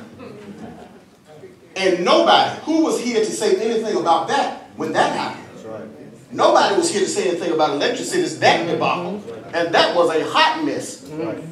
Now, all of a sudden, because we want to take $18 million, put up a parking deck, and partner with private industry to come in, or a private developer to come in, and who's putting up, what, 49? Is that 49 million? And we're complaining about the 17 million? All I would complain about is if you're not good stewards and making sure that it happens and it's done the right way. But I'm not mad that you want to bring it here. We need it. What is the issue? For too long, Edgecombe County has had a symbiotic relationship with Nash County. Everything that we wanted to do, we had to go across the tracks in order to get it done. You all want to talk about South Rocky Mountain, these places talking about grocery stores and banks. Well, let me tell you something about Edgecombe County. One grocery store, talk about it. One bank. At one time, Food Line closed at 9:30. Power concedes nothing without the man. It never has, it never will. Bronson Williams and myself called Food Line's corporate office and said, why is our store closing at 9:30 and all other Food Lines in Rocky Mount closing at 10 o'clock? You know what they told us? Because of the crime. Show me the study. They couldn't show the study. Then they said it was going to take 2 months in order for them to put it together in order for it to close at 10. It took them 2 days after we told them we were boycotting. So I have an issue with this. This is agenda-driven, that you don't want it. It's agenda-driven. Oh, now all of a sudden you want to be good stewards. All of a sudden you want to be good stewards. The appearance of evil. Huh? Where was the appearance of evil? I tell you what, I'll guarantee you there are a whole bunch of folk in here would have a connection. That means that your face would melt away if you found out who held those bonds to electric cities, and you found out that it was some of the people in this city who were making money off your back, off of your utilities, and now all of a sudden you have a problem. Your time is up.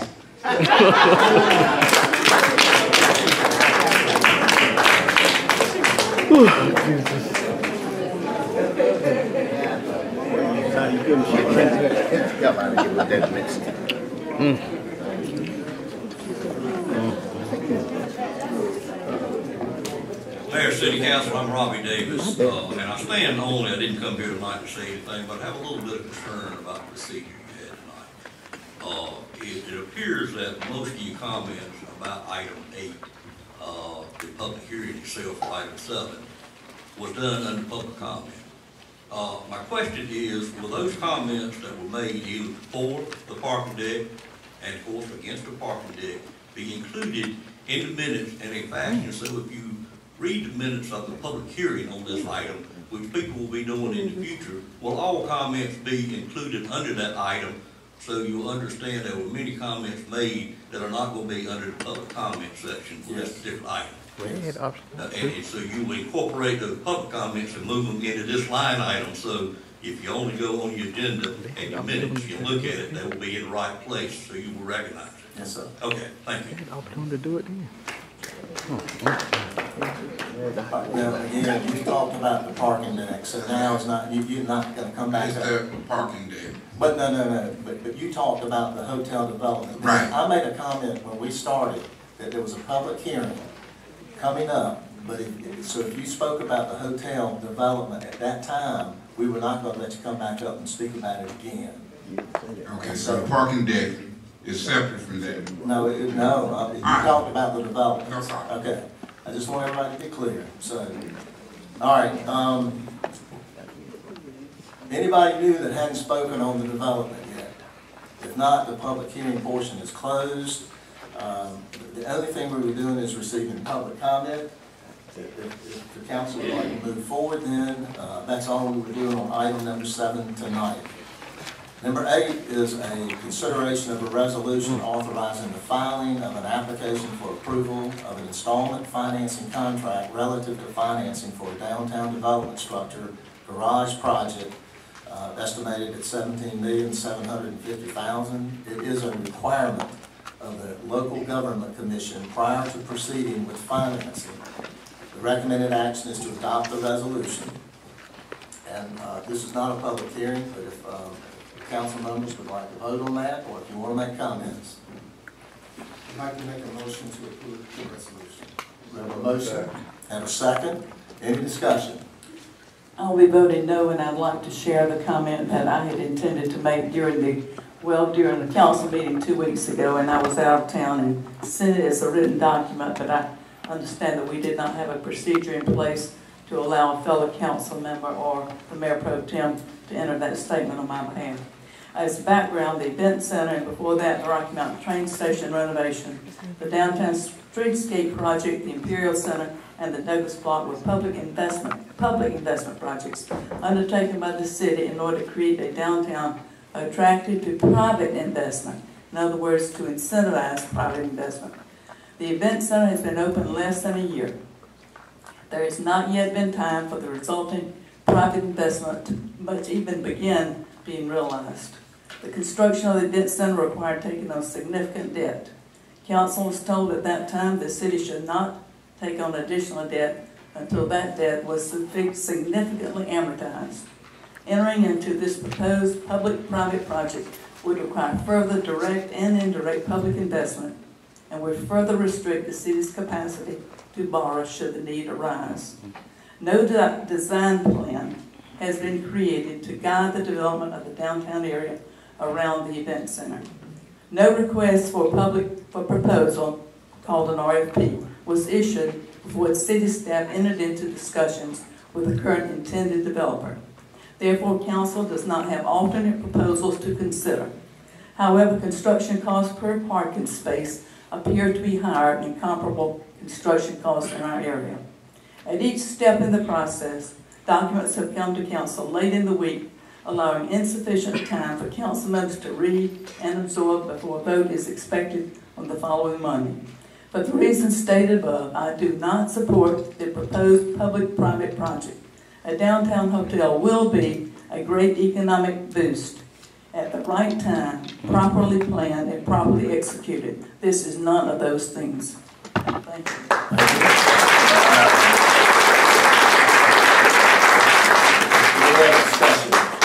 I just have a comment that I support it, and you know, they talk about the appearance of evil, and want to throw in a little white church that's been out almost 80 years. In the history of it is over 100 and some years.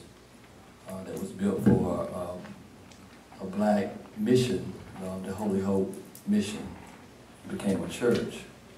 But the appearance of evil, like Reverend Smith said, is an agenda driven to continue to stop economic development on the east side of town and downtown, and to currently support all the development on 64 and I-95. It's been a long time coming that we rise together for parity and prosperity for all. We said make Rocky Mount great again. We are great, and we're going to get greater and greater and greater. And so I just want to say I do support it. And it's not the appearance of evil, it's the appearance of progress, and progress for all. Thank you. Yes. I've spoken about this project a couple times in the past. I share the vision of those who want a hotel downtown. We've talked about that for a long time, and I still believe that there can be a hotel downtown. But I do believe we're going about this the wrong way. The next step in this process should have been, and I put the mirror in front of my face when I say these words, the next step in this process should have been for us to have developed a plan for how the area around that event center should be developed. And that should include not only design, but affordable incentives, and then a true request for proposal process to seek investors and developers in the downtown area. I think we're doing this kind of in a backward way, and we're spending a lot of time and a lot of money analyzing the first offer without any real plan. This project requires, as has already been mentioned, $18 million of investment on our part. I don't remember any discussion like that during our consideration of the event center. And certainly it would be prudent to consider spending that $18 million of borrowed money with other priorities and other needs of the city. And I don't think we're doing that. And with great respect for those who feel differently, I think we're moving in the wrong direction with this project at this time. Thank you. I'd like to make a comment because it was in the paper. You know, my concern is that obviously we made a major financial investment in the event center. It's only been open for not even a year yet, and if there is a need for parking, I think we ought to look at other options, whether it's a combination of a parking deck and or surface parking to reduce the cost, if this is something that we want to move forward with. You know, I did bring it up and would hope that the hotel developer would look at the possibility of doing more surface parking, which reduce the cost dramatically. And so, you know, that's my concern more going forward, is that it is a project that obviously everybody would like to have a hotel and retail and condos built downtown, But again, are we doing it at the most affordable level that we can get it to get both the parking, the hotel, and the other investments? So again, I just want people to understand that I certainly support development, but I think we ought to look at other options, and there ought to be an option 2 or 3, so that we could reduce our cost in it if in fact we're going to move forward. Anyone else? Any council members? Yes, Mr. Mayor, I just want to go on record that I do support this project. I think that we have properly vetted this project. And the good thing about it is that we have signed a development plan, but yet we continue, as we move forward in that process, there's still continued vetting that's allowed. And so anything new that comes to our attention, same way we addressed it during the event center progress, I believe we are prepared to do that during this process as well. But I think that the time is now, the energy is now, and I don't want to wait any longer, so I support it that we move forward. Mr. Bullock and Mr. Blackwood. Thank you. I want to thank everyone for being here tonight and saying what you felt like you needed to say. But I can tell you one thing, there's a lot of you out there who are misinformed. And you need to find out all the information that you can. Everybody's not right, and everybody is not wrong. But I agree with what's been said here. It's a good project. I would love to see it be successful. But I am not willing to support our city borrowing another $18 million to add on what we already have. But I appreciate every one of you being honest and being here and saying what you feel. Thank you. Mr. Blackwood. Yes, sir. I agree with my fellow elected officials that we appreciate the engagement and participation of all of you to talk about this project. I got some history I want to bring to the table, and then I just want to leave us with some words that were spoken here in this city. First of all, when I came on this council in November of 1999 and was actually seated, I believe, in December, the first question that I asked when I participated in my first committee, the whole meeting, was, what are we going to do about downtown Rocky Mount? This was in 1999. And I was told in 1999 that the powers that be in the city had determined that there would be no convention center downtown because the convention center was focused on the Winstead Avenue exit. When we were recovering from the flood, as we did together in this region, we had a dilemma about how to finance the rebirth of all of those assets that were lost during the flood. And we did that together. We built a phenomenal Imperial Center that has received awards, spent a lot of money. It was the state's first new market tax credits project, and that project was financed because OIC gave the city an introduction to new markets tax credits. We had no business plan. We had no cash flow projection. We had no business development plan, but we built it because we had vision. And we have never regretted the Imperial Center being downtown from that moment to this day.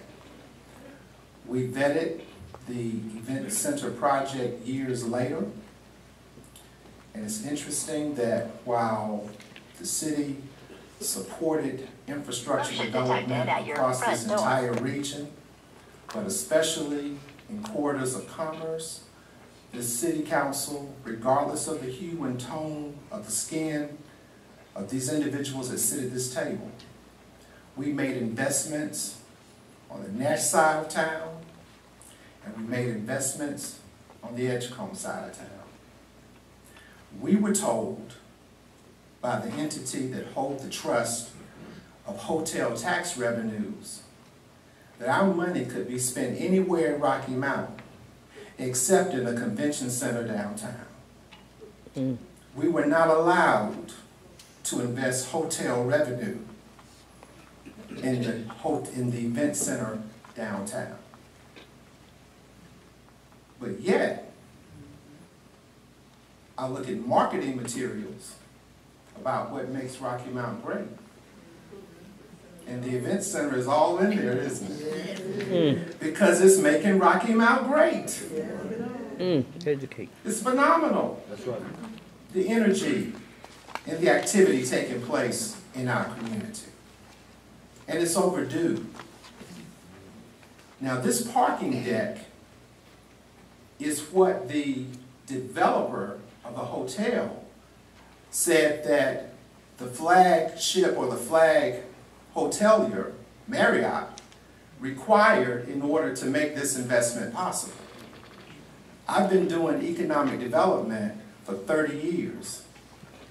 And when people bring money into your community and look for opportunities to grow your community, most folk open the arms wide and say, how can we help you? We've done that for every industrial customer that's come to this community, whether it's in Nash County or Edgecombe County. The city has participated in joint ventures across county borders, and we've seen the benefit come back to all of our residents and all of our communities, from Macclesfield to Springhope. It did not matter. Our investment and our vision brought return in multiples. A parking deck is not an event center. It's a parking deck. You park cars in a parking deck. It is there to support a hotel that is across the street from the event center. If you go to Raleigh, Durham, Charlotte, Winston-Salem, DC, New York, LA, Chicago, there are parking decks and there are hotels in close juxtaposition to the convention center. We don't have a convention center. We have an event center. And already we see the benefit coming to our region and to our city. I haven't heard one complaint about 1,000 jobs being created. Thank you, Mr. Cunningham. Created construction jobs, 800 temporary jobs. Long-term jobs in the hotel, hundreds of jobs. Entry level, but we are dedicated to ensuring that people can make living wages there. The event center was all about downtown redevelopment. Do I need to remind us again? The event center was about downtown redevelopment. And while we received a caution about ensuring that we don't make large public investments, we were also told that the crux of the matter will come. You'll know if you were successful if a major hotel wants to locate near the event center within 3 to 4 years. Well, doggone, in 3 months, we had somebody coming to the page saying, I want to put some money down here.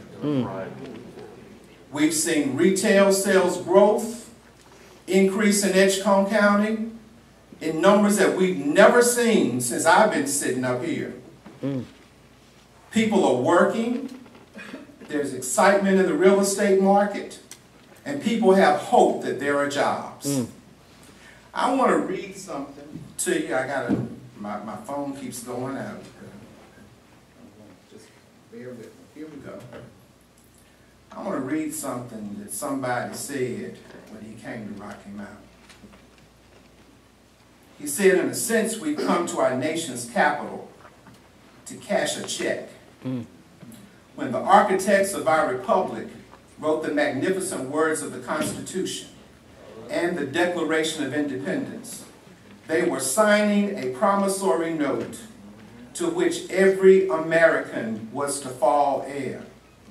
This note was a promise that all men, yes, black men as well as white men, would be guaranteed the unalienable rights of life, liberty, and the pursuit of happiness. It is obvious today that America has defaulted on this promissory note insofar as her citizens of color are concerned. Instead of honoring this sacred obligation, America has given the Negro people a bad check, a check which has come back marked insufficient funds. But we refuse to believe that the Bank of Justice is bankrupt. We refuse to believe that there are insufficient funds in the great vaults of opportunity of this nation. So we come to cash this check, a check that will give us upon demand the riches of freedom and the security of justice. And this is my final comment. We have also come to this hallowed spot to remind America of the fierce urgency of now. This is no time to engage in the luxury. This is what Dr. King said in 1962. Engage in the luxury of cooling off or to take the tranquilizing drug of gradualism. Now is the time to make real the promise of democracy. Now is the time to rise from the dark and desolate valley of segregation to the sunlit path of racial justice. Now is the time to lift our nation and Rocky Mount from the quicksands of racial injustice to the solid rock of brotherhood. It's time for us to have a hotel in downtown Rocky Mount. And it's time to have a parking lot. And it's time to build our city in every sector, in every community. I support this project. All right, before we vote on this, I just want to make a comment because it says it's the requirement of the local government commission prior to proceeding with financing. Again, that is a commission in Raleigh that if you borrow a certain amount of money as a municipality, it has to be approved at the local government commission. And so we're not approving anything tonight other than to move forward and have that as a requirement that they're requiring. So again, they're looking at all these documents, they're getting all this information, and so it will go before the local government commission at some point. It could be August, it could be September, it could be October and November, but again, just want you to realize that there's another layer in there between now and this project getting approved. So item number 8. Yes. I do like to say that the greatness of Rocky Mount is not that we're always in agreement. The greatness of Rocky Mount that we always build together. And the process that if we want to build together, let us not be so short-term that this separate us, but let us be long-term and let this unite us. And that we do not condemn Rocky Mount. And I am in support of the downtown project. And I'm committed for long term, not short term. All right. All right. Thank you. All in favor say aye. Aye. All opposed? All right. The ayes have it. All right, we're going to move on now to item number 9. This is consideration of an ordinance amending the Chapter 2 of the Code of the City of Rocky Mount entitled Administration. Article 2 entitled City Council. It's our rules of order, and it does amends the ordinance to include a community update at our meetings by the city manager. The recommended action is to adopt the ordinance. I hear a motion. Second. Motion by Councilmember Joyner, second by Councilmember Blackwell. Any discussion? Well, maybe just a question. So on the agenda, where would this update be placed? Yes, this would be titled E. It will come after, it is proposed to come after the approval of the minutes and before any ceremonial presentations are made. So it's early in the agenda. Any other questions? All in favor say aye. Aye. All opposed, no. Item 9 is approved. Item 10 is a consideration of personnel pay and classification plan amendments as follows. And again, you'll see several of them down there now that these are approved for inclusion in the city's personnel pay and classification plan. And the following existing positions can be reclassified from part-time to full-time as indicated. The recommended action is to adopt the resolution. So moved. Okay. Motion by Councilmember Blackwell, seconded by Councilmember Joyner. Any discussion? Yes. Madam Manager, do you know if any of these are going to benefit or not benefit program that Gallagher is going to be getting to a shortly? Yes, so if I'm understanding the question, each one of these positions will be evaluated during the compensation and classification study. Yes, sir, they will be evaluated. Just for all of you, we're going through a compensation study here at the city to see where we are in our pay. Again, sometimes we need to do that to make sure that we can retain whether it's police officers or people that work on the electrical equipment or all the employees. So we're going through that process right now. And again, this will be reviewed at that time. Recommended action is to adopt the resolution. Was that Blackwell and Joyner? Yes. All in favor say aye. Aye. All opposed, no. No. All right. Item 10 is approved. Item 11 is a consideration of a consent letter. This is pursuant to our water tower license agreement. It's with T-Mobile. This is for placement of 3 additional cellular telephone antenna and radios on the Marigold Street water tower. Recommended action is approve the consent letter and authorize the mayor to execute the same on behalf of the city. I hear a motion. So moved. Second. Motion by Councilmember Rogers, second by Councilmember Miller. Any discussion? All in favor say aye. Aye. All opposed, no. Item 11 is approved. Item 12 is a consideration of a contract amendment. This is with Gallagher Benefit Services for the city's classification and compensation study.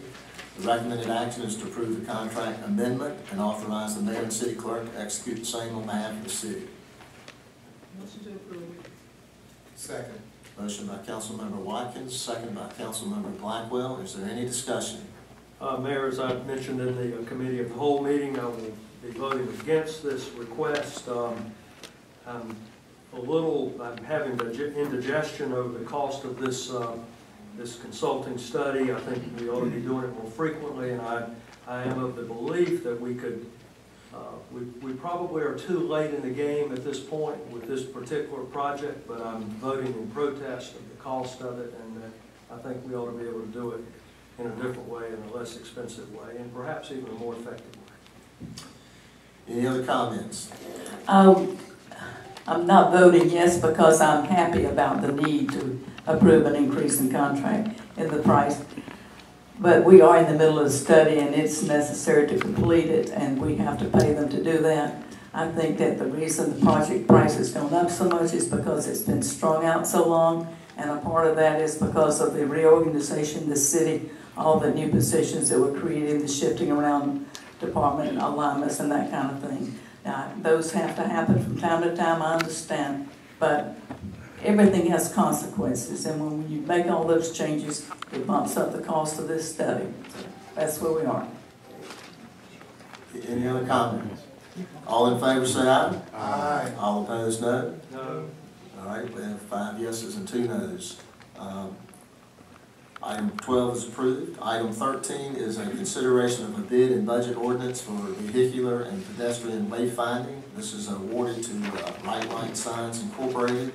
The recommended action is to award the bid as recommended, authorize the purchasing division to issue a purchase order, and 3, adopt the budget ordinance, and it increases appropriations in the Powell Bill Fund. The recommended, that was the recommended action. Is there a motion?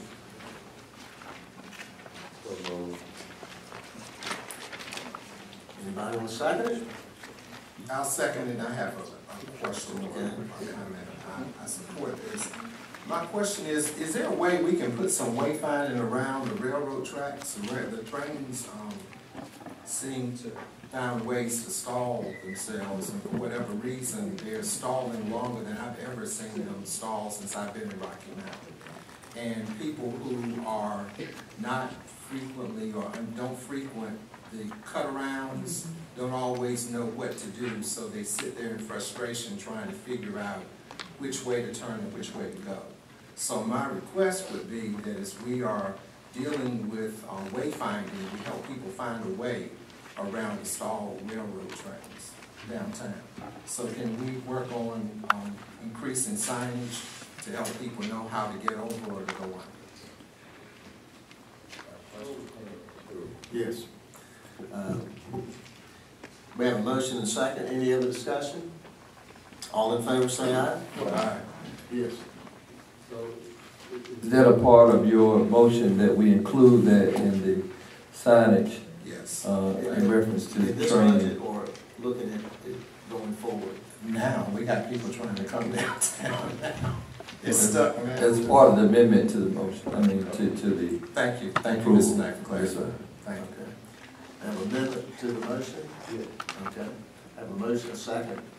Yes, Have a second. motion, a second. All in favor say aye. Aye. We'll amend that to include the signs that Mr. Blackwell recommended. Item 14 is a consideration of request for qualifications. This is for engineering, architectural services. This is for our elevator refurbishment project here at City Hall. We have 3 elevators. Recommended action is to award the bid as recommended, authorize the purchasing division to issue a purchase order in accordance with the council's award. Is there a motion? Clarification. By refurbishment, to me that says make it look nicer. Are we talking about improving the mechanics of it and extending the life? Yes, we are not talking about making it look prettier, but we want to make it functional without actually replacing the elevator itself. Any other questions? I need a motion. Second. Motion by Councilmember Watkins, second by Councilmember Blackwell. Any discussion? All in favor say aye. Aye. All opposed, no. Item 14 is approved. Item 15 is a consideration of a bid for one Sundyne recirculation and transfer pump. And the recommended action is to award the bid as recommended, authorize the mayor to execute the contract on behalf of the city. So moved. Motion by Councilmember Rogers, second by Councilmember Joyner. All in favor say aye. Aye. All opposed, no. Item 15 is approved. Item 16 is a consideration of bid for solid waste transport and disposal services. This is awarded to Republic Services of North Carolina. It's a 5-year contract with the city reserving the right extended for one additional 5-year term. The recommended action is to, as recommended, and authorize the mayor to execute the contract on behalf of the city. Second, and I have a comment. Motion by Councilmember Joyner, second by Councilmember Blackwell. Any discussion, Mr. Blackwell? Yes, sir. This is not just a 5-year contract, it's a 10-year contract. And I support it, but I want us to recognize that we're talking about $27 million over 10 years. And interestingly enough, this hasn't fallen under anybody's scrutiny. And what I'm interested in, first of all, I looked at the huge disparity, the difference between their quote and others, and they were significantly less than the other 2 bidders on this project. So I want to thank the city staff for finding a deal. That's what we call it. You know, that takes $3 million a year to dispose of solid waste in our city, which should lead us all to be really concerned about what we put in a trash can and what we recycle. And the second thing, I noticed that when we asked the question if any of these were minority contractors, they all said no. And what I would like to ask as well, it's probably too late for this, but it seems to me we should have some kind of encouragement and measurement that companies that get this much money are giving everybody an opportunity to drive trucks. Because pretty much that's what we're talking about, right? We're talking about taking up waste out of a landfill and taking it to somebody else's landfill. And they do that $3 million a year.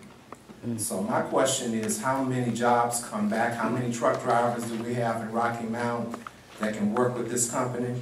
How many locally owned drivers can participate with this company?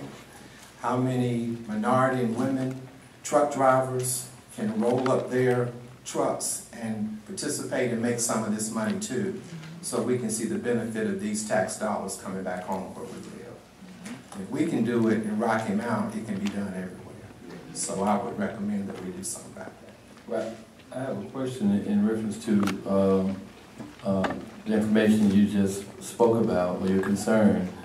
I guess to the manager of staff, if this is delayed, would that put us in any kind of, not danger, but prohibit us from dumping what we're currently picking up now for us waste, and see if this council can get more information from staff and from the solid waste company that's bidding on this contract, because it could be a way how that can be incorporated, or at least they know our concern in reference to that. So I would like to ask Mr. Blackwell if he would table it to the next council meeting till we get more information from staff, if it's not going to put us in a precarious situation.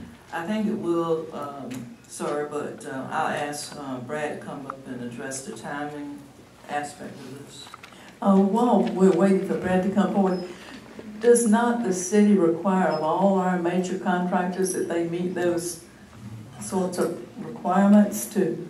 There's a 5% requirement, if you want to call it that, but they have to demonstrate good faith effort. But 5% is pretty minimal, right? So. And it's never been Right. So just in terms of can we delay this, we actually can't. The contract expired in December. They are refunding back to effective May to the tune of $25,000 a month. So if we delay this, it could cost us $25,000 a month. Relative to the hauling, it's a subcontractor that works for Republic Services. We've been very pleased with their service. I can research and try to get some more information relative to. I can't answer your questions in terms of the subcontractor who's doing the hauling for Republic, and I can get that information and come back to you. So if council would allow this to go forward, and we will sit down with the contractor and the sub to find out exactly what their participation is, and try to see what we can do to even lift it beyond 5%. And to work with them, you know, we're not trying to penalize, we're trying to expand opportunities.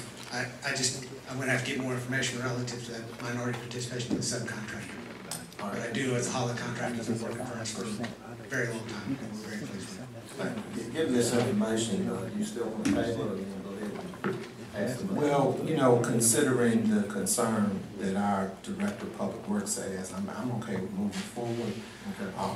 But I'm just asking that what we do for every major contract like this that comes into the city of Rocky Mount, that Madam Manager, it's time for us to move on a solid minority and women business program and a support local program. I see those as working hand, and I think it speaks to the principles of equitable and sustainable development that speaks to shared prosperity for all. We have a motion and a second. All in favor say aye. Aye. All opposed no. That's all of our agenda tonight. Thank you all for that. Yes. Mr. Jordan.